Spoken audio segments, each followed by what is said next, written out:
but for demons, demons will do all kinds of tricks and games in order to get you into their realm.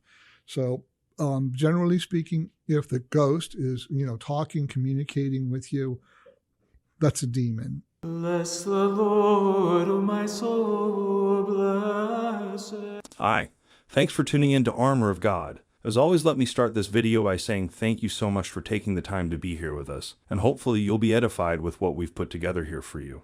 Anyway, for the past 5 months, this channel has seen tremendous growth, and from the bottom of my heart, thank you so much to all of you for your continuous support, encouragement, and prayer. And so in light of that, there are a lot of new people here with us, and with that in mind, I've been thinking about making this video as a guide, if you like, to share some of the noteworthy points shared by the Exorcists in the past.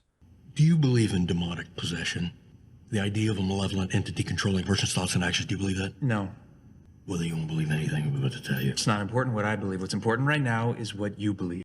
Please refer to the timestamps I've provided in the pinned comment below for easier navigation. And now let's start with Father John Szada, and the question that he's going to address will be this. Are ghosts real? It's going to be a rather long answer, but trust me, you'll learn a lot from this. Are ghosts real? Absolutely. Absolutely. And you can have different ways in which they manifest, but generally speaking, ghosts will inhabit a particular place, all right? And if you actually look at any hauntings, authentic hauntings, okay, what you discover is that the ghost is attached to a place. There was something that is keeping them there, tying them there, but which they cannot satisfy on their own. They require the assistance of somebody else to come in and do it for them so that they can be free. Well, if you stop and think about it, that's the definition of purgatory. A person who dies, all right, they have restitution that has to be made, all right. They're stuck in a certain place. They can't do it on their own. They require somebody else to pray for them, and then and only then can they be free to go to heaven. So yes, ghosts generally tend to be the souls of the deceased. Now, sometimes, of course, demons will inhabit a place, so they may come across as ghosts. But in fact, most ghosts or hauntings tend to be souls of the dead. All right, and again, the key is whether or not the ghost, quote unquote, is engaging in conversation with outsiders. So God does not allow the dead to engage in those conversations with the living, which is why most ghost stories, they don't actually tell you anything. You have to kind of infer or discover what needs to be done to free them, all right? But for demons, demons will do all kinds of tricks and games in order to get you into their realm. So generally speaking, if the ghost is, talking, communicating with you, that's a demon. But if the ghost is just kind of communicating but not actually saying anything, not engaging in conversation, then that's usually a poor soul in purgatory needs somebody else to free them. Generally speaking, when there's a house or a place that's haunted, the exorcist will have to come in and try to determine what's the cause of the haunting. So, for example, if a house is haunted and it's actually a soul, generally speaking, we can pray the office of the dead, or even sometimes go into that place and celebrate a mass with the dead for that particular soul, and that's enough to free them, all right? Whereas if it's a demon that is inhabiting the place, then sometimes you need to actually do a little bit. So, for example, we had a case, in fact, I was talking to one of the priests about it this week, several years ago, of a home. And they were experiencing all kinds of negative things in the home, but especially their young boy, who was like maybe 3 or 4, was really under physical attack, okay? So we went there, and what we discovered was this is a very old home and in a very rural part of our diocese.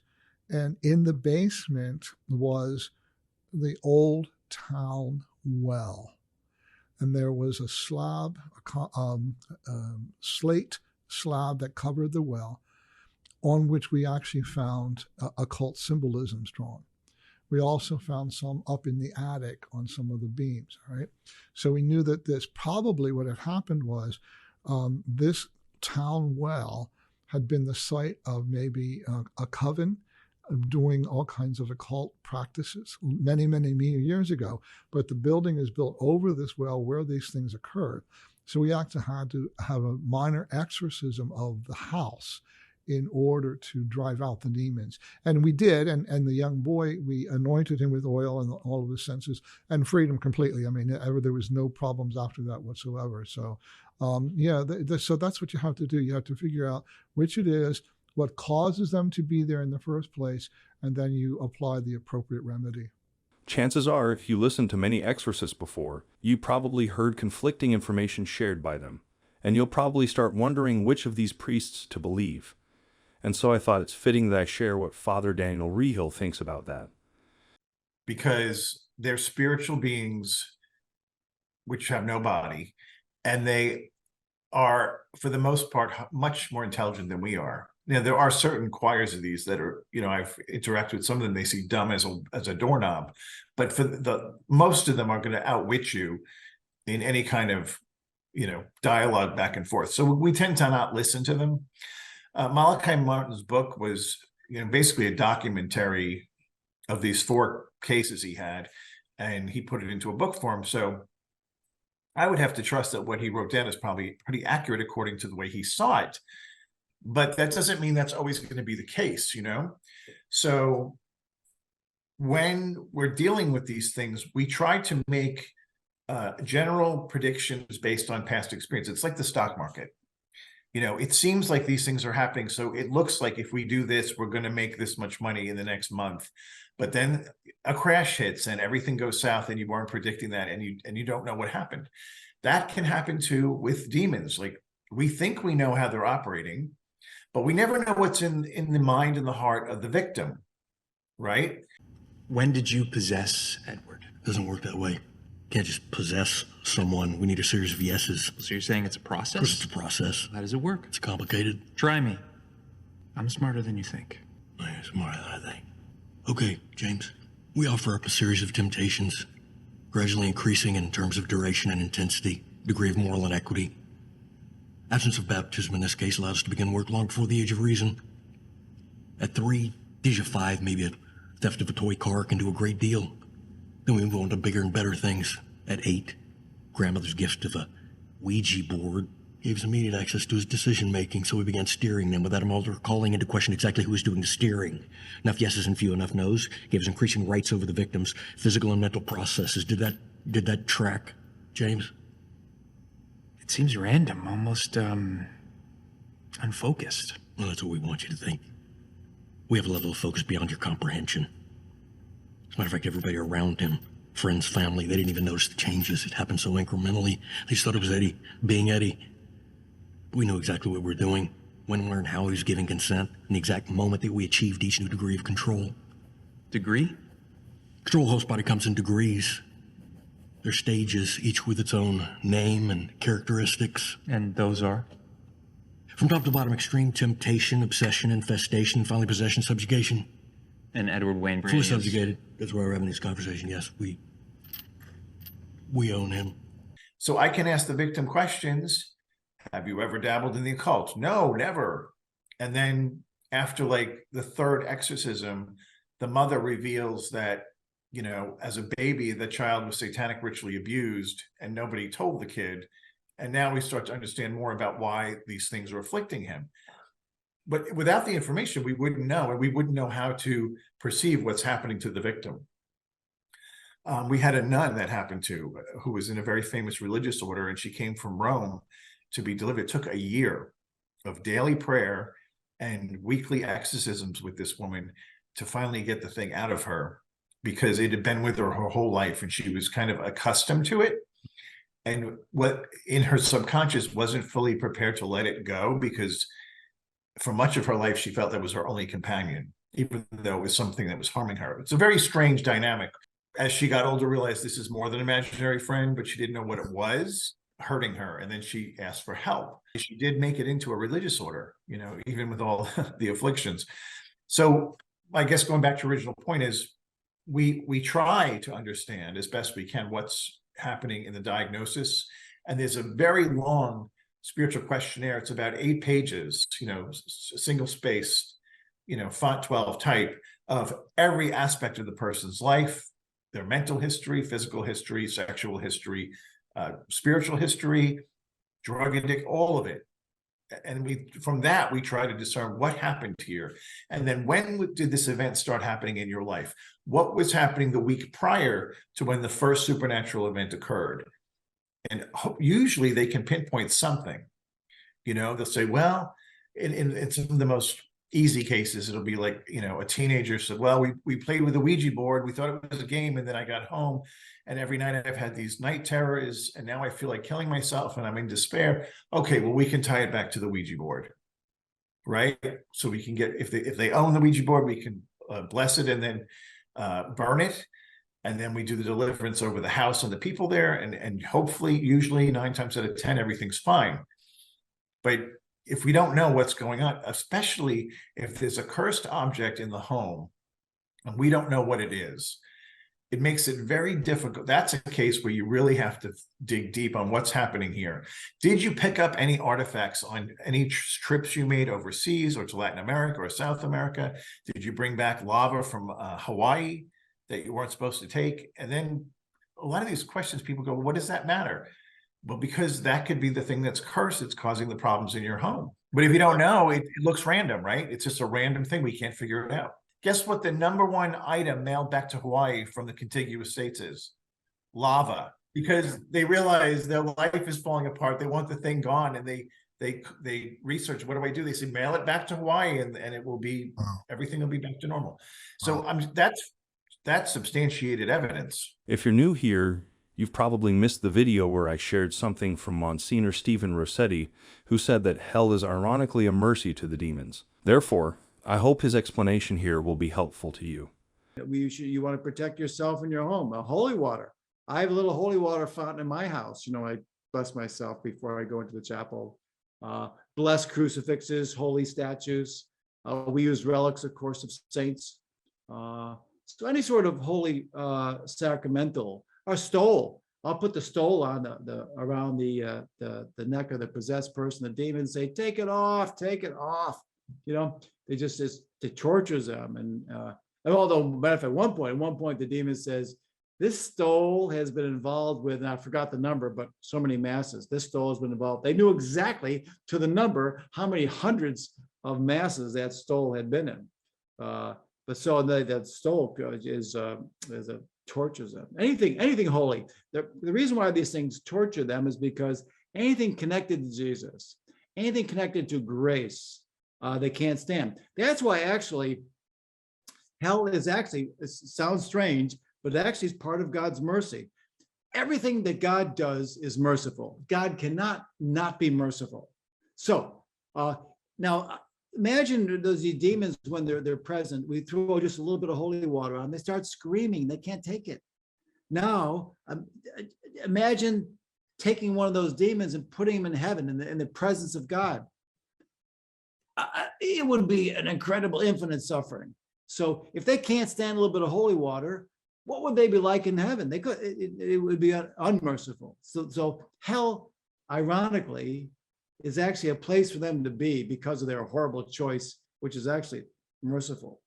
Well, as Halloween is just a few weeks away, I thought Father Szada's explanation here is fitting. One of my favorite approach whenever I put together these clips and understanding a certain subject is to look at its origin in history. Just like how I would answer an evangelical Christian the basis of infant baptism or intercession of the saints. And so the same can be applied here when it comes to Halloween as well. Okay, well, first of all, Halloween means All Hallows Eve, all right? So obviously it's a Catholic holiday. Most people just don't get it, all right? The church's tradition is a threefold thing. We have Halloween, we have All Saints' Day, we have All Souls' Day. They are a connected integral, all right? So the point is that so many of the symbols and customs associated with Halloween were actually Catholic in origin. So, for example, the other day I actually said to somebody, what are the colors for Halloween? Well, black and orange. Well, why are black and orange the colors of Halloween? Because the church's practice was that for a funeral, you always used unbleached candles, which were orange. And of course, you wore black vestments for funerals. That's where the black and orange comes from. Interestingly enough, even today in the church, it's really only in the United States that we wear white for funerals. That was an American invention, believe it or not. If you ever see, somebody said to me the other day, where did I see that? And they said, oh yeah, the Queen's funeral. They were unbleached candles and they were wearing black vestments. That's Catholic tradition, right? So Halloween is really geared towards All Souls Day, with All Saints Day in between them. And even the practice of, for example, going trick-or-treating, what happened was children would go to homes and they would knock on the door and they would request what they used to call soul cakes in exchange for praying for the souls of the deceased of that particular family. All right, so we have this idea of, tricks or treats. Well, the treat actually was an offering made for the person, the children usually, to be able to pray for the dead. So it's all Catholic. It's all Catholic from the inside out. No problem. The other thing that's funny is jack-o'-lanterns, carved pumpkins. Okay, we associate them with the demons and all that. Now, and that was actually the other way around. They would carve demons and put candles in them to scare the demons away during the night. Oh. That's the origin of the jack-o'-lanterns, right? So again, it was all Catholic in its origins.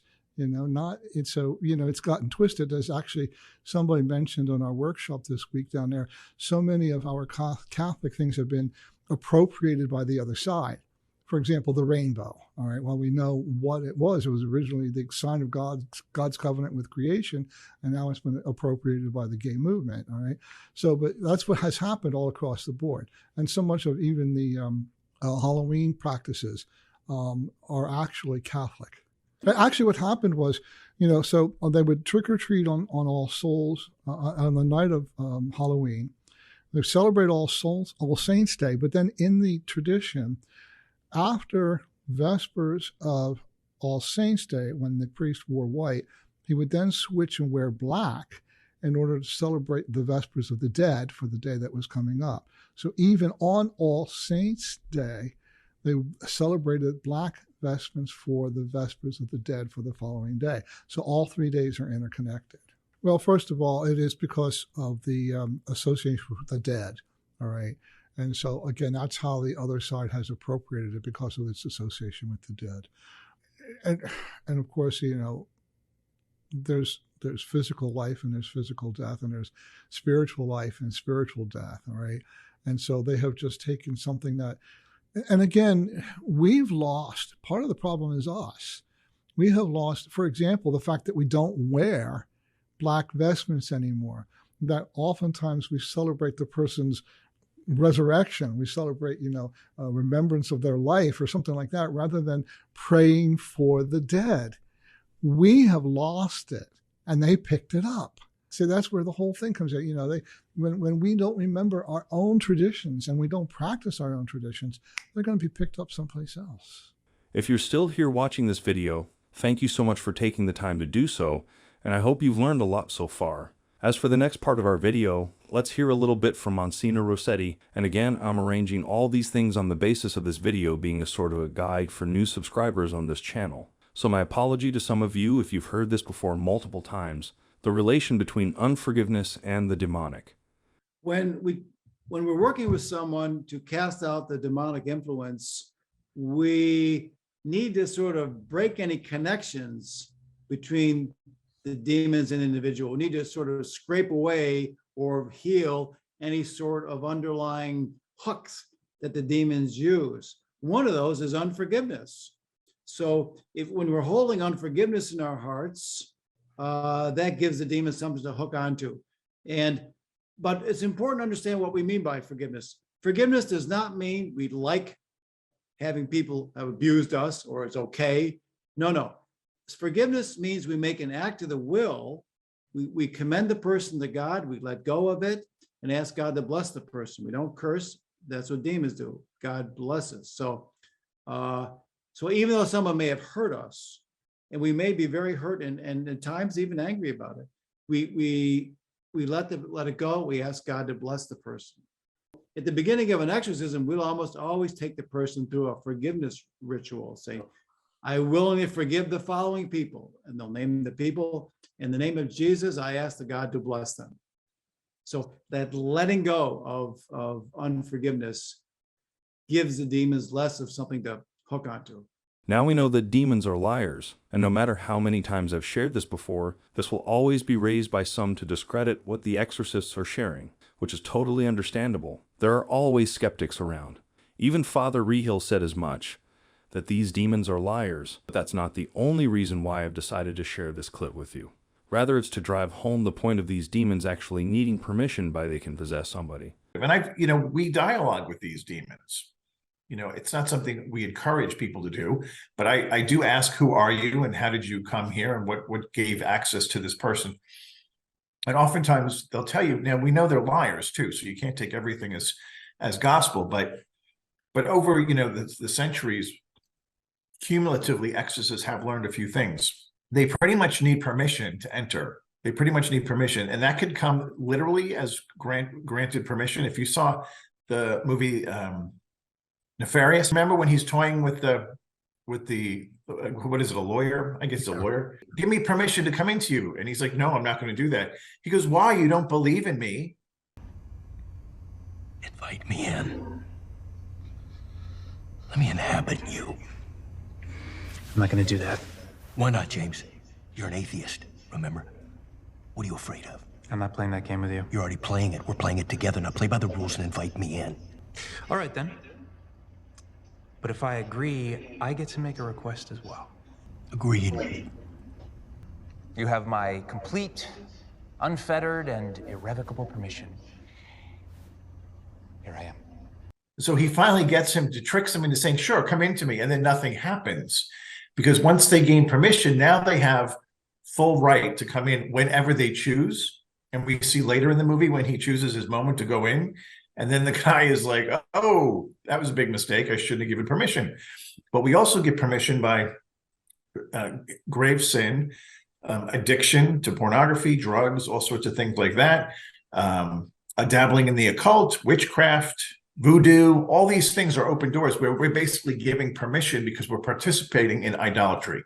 And that's the sin that always got the Jews in trouble in the Old Testament. And it's the same today. It just is dressed up in a pretty package. Well, I'm going to break this video into 2 parts so that it will not be too long. And so I'll share this clip from Msgr Rossetti as the last part of this video, and hopefully it will be helpful to all of you. Well, there's no question in my mind, as my experience, I've been an exorcist for almost 14 years, and that there's no question that Satan exists and that demons exist and hell exists. I mean, it's beyond any sort of doubt in my mind. You see, for example, what happens to the possessed, and things happen to them which you can't explain by natural causes. And some of their experience, for example, a common experience of the possessed person is that when the demons are sort of taking over, what we call manifesting, they will experience that connection with the demonic, and they'll experience basically aspects of hell, the hopelessness, the torture. And for example, you'll pour some holy water on a possessed person and they'll start screaming. They'll say, it's burning me. Well, it's lukewarm tap water, but they'll say it's burning me. Or while I hold up a crucifix and the person will say, my eyes are on fire, And so that's what the demons are experiencing. So that it just again and again and again, you see what happens when Satan's part of someone's life, and you really do see aspects of hell. So there's no question in my mind that hell is very real. Anyway, that is all for the video this time. Thank you so much for taking the time to watch this video. If there's any feedback or suggestion, please don't hesitate to let me know down in the comments below. For those of you who'd like to support our works, I left a link to our PayPal donation down in the description box below. And from the bottom of my heart, thank you so much for your continuous support, encouragement, and prayer. Well then, until the next time, stay safe, stay healthy, and God be with you. We believe that angels, there's 9 choirs of angels, so there's a hierarchy. And like, the cherubim, seraphim on top, they're all the way down to the angels and archangels. And so when the angels, some of them fell with Lucifer in the revolt, we believe, most theologians say maybe 1/3, more or less, of the angels fell, that they retain their hierarchy. So there are smaller demons and there are more powerful demons. And the head of them all is Lucifer, or Satan. He is the king of hell. And sometimes they'll say that in the session, for example, when we talked about, I ran into Lucifer. One of the things exorcists, you demand them to tell you their names, the names of the demons. The reason why you do that is because it gives you more power over them. Now, we don't recommend other people do that, but an exorcist does it in a session to cast them out. So I command you in Jesus' name, tell me the name of the leader of these demons that are present in this person. And they look at me and says, you're not Rossetti, you're not ready for this, Rossetti. It's the king of hell himself. And they said, you're way out of your league. And I said, I am way out of my league, but it's not out of Jesus' league. And in Jesus' name, I command you to leave. So again, it's not me, it's Jesus who cast you out. And compared to Jesus, even Lucifer is dust. But it was intense, because when Lucifer himself is present, it is, it's a battle.